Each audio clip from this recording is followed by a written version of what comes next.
ഈശോ മിശിഹായ്ക്ക് സ്തുതിയായിരിക്കട്ടെ. ഹല്ലേലൂയ. പരിശുദ്ധ പിതാവ് വിശുദ്ധ ജോൺ പോൾ രണ്ടാമൻ മാർപ്പാപ്പ ഈശോയുടെ ദൈവകരുണയുടെ തിരുനാൾ ദിനത്തിൽ ദിവംഗതനായെങ്കിൽ കാലം ചെയ്തെങ്കിൽ നമ്മുടെ പരിശുദ്ധ പിതാവ് ഫ്രാൻസിസ് പാപ്പ ദൈവകരുണയുടെ തിരുനാളിനൊരുക്കമായിട്ടുള്ള ദിനങ്ങളിൽ കർത്താവിൻ്റെ സന്നിധിയിലേക്ക് യാത്രയായി. ഈ വിശുദ്ധ പാപ്പമാരെ നമ്മളുടെ ഭൂമിയിൽ നമ്മൾ ദർശിച്ചിട്ടുള്ളവർ തന്നെയാണ്. എത്ര വിശുദ്ധ ജീവിതം നയിച്ചിരുന്നവരാണ് ദൈവകരുണയുടെ കരങ്ങളിൽ തന്നെ തങ്ങളുടെ ആത്മാക്കളെ ഭരമേൽപ്പിച്ചിട്ടുള്ളത്. നമ്മളും ഇപ്രകാരമുള്ള ഒരു ജീവിതം നയിക്കുവാൻ, സഭമാതാവിനോടൊത്ത് ജീവിക്കുവാൻ പിതാവായ ദൈവം അനുഗ്രഹിക്കുമ്പോൾ ഇന്നിൻ്റെ സുവിശേഷത്തിലൂടെ നമ്മൾ ശ്രവിക്കുന്ന, ലൂക്കായുടെ സുവിശേഷത്തിലൂടെ ശ്രവിക്കുന്ന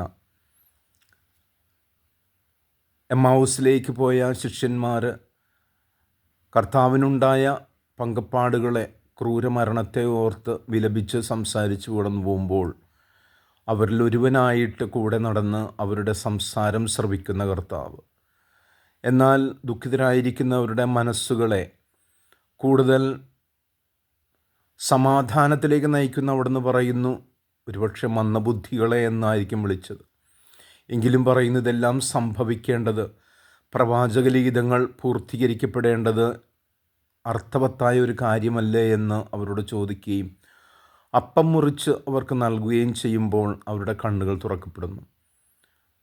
പ്രഭാതത്തിൽ പ്രാർത്ഥനയ്ക്കായിട്ട് ദേവാലയത്തിലേക്ക് കടന്നു ചെല്ലുന്ന പത്രോസും യോഹന്നാനും മുടന്തനായ ഒരു മനുഷ്യൻ ഭിക്ഷയാചിക്കുമ്പോൾ തങ്ങളുടെ കയ്യിൽ സ്വർണവും വെള്ളിയുമില്ല, ഞങ്ങൾക്കുള്ളത് പങ്കുവയ്ക്കുന്നു എന്ന് പറഞ്ഞുകൊണ്ട് ഉദ്ധിതനായ ക്രിസ്തുവിൻ്റെ നാമത്തിൽ എഴുന്നേറ്റ് നടക്കുക എന്നാവശ്യപ്പെടുമ്പോൾ ആ മുടന്തൻ ഇതാ ദേവാലയത്തിൽ അങ്ങുമങ്ങും ഓടി നടന്ന് ദൈവത്തെ സ്തുതിക്കുന്ന കാഴ്ച.